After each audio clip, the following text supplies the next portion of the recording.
This is the Lone Crater YouTube. We hope this video helps. In this video, I will show how to make cookies stronger. Cookie Run Kingdom Easy Guide.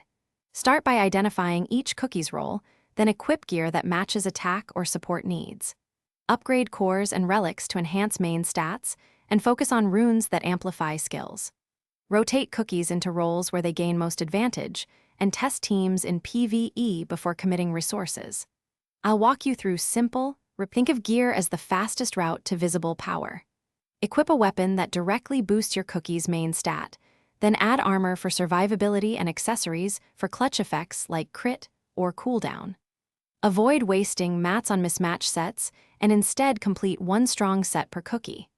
Swap pieces after major upgrades to see immediate differences in battle performance and feel the progression quickly and reliably.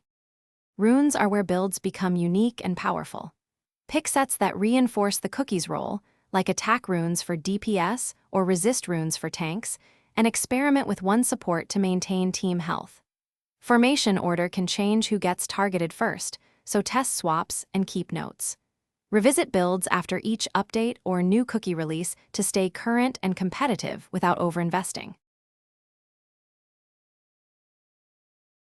Thanks for watching. Consider subscribing if we helped you.